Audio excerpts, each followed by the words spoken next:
once you have your rendering, if you haven't saved it out using this here, you can just go into your frame buffer, and if you hit that button, the double save button, that saves all your image channels. You can see this is the rendering and how it came out. You can toggle through each channel.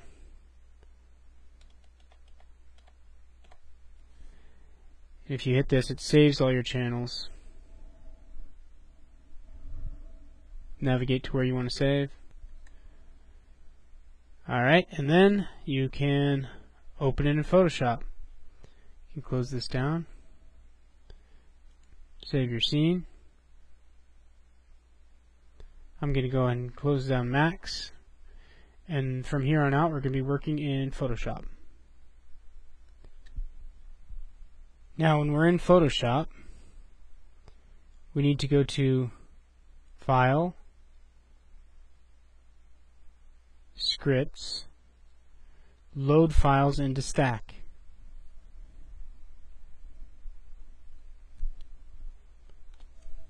What that does is bring in all our images into the same image and creates layers for each one. So all our channels. Navigate to where you saved your scene. Okay, if you hold down Control and select Test 3 are the ones I want, hit OK. All the channels, you'll put them right here and just hit OK. It will create a layer for each of those channels, all in the same file, which gives us exactly what we want. Here they come. Alright, they're all here. If I go through them all here, we have our alpha channel, then our multimatte element, there's our RGB, there's a reflection, refraction, self-illumination, which of course we didn't have any of. That's okay.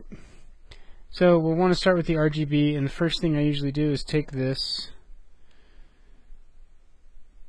alpha channel, Control A to select all, and then Control C to copy.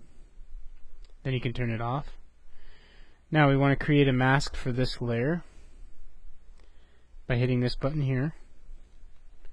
To go into that mask, you hold down Alt and click on it. We're inside the mask, and now we hit Control V to paste that alpha channel. You'll see what that does now is it cuts out everything that wasn't part of my 3D model. So essentially the sky. If you hold down Shift and click on that, it'll turn it on and off, just like that.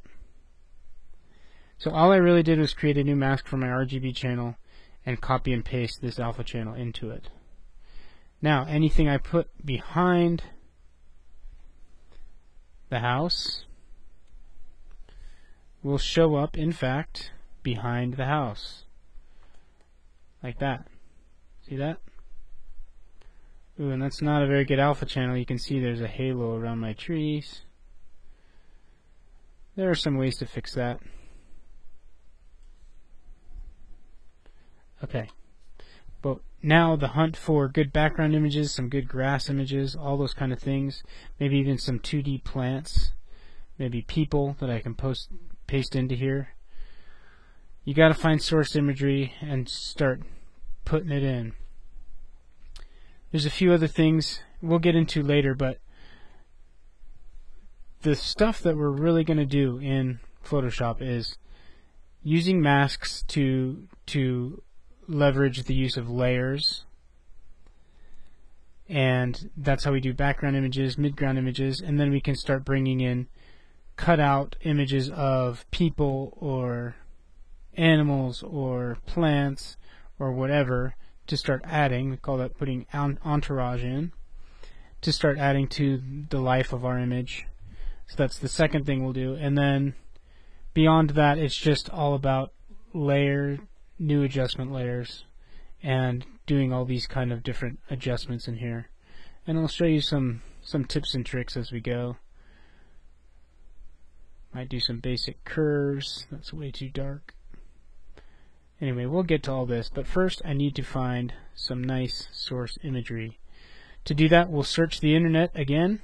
We can search Google Images. We can search places like Flickr.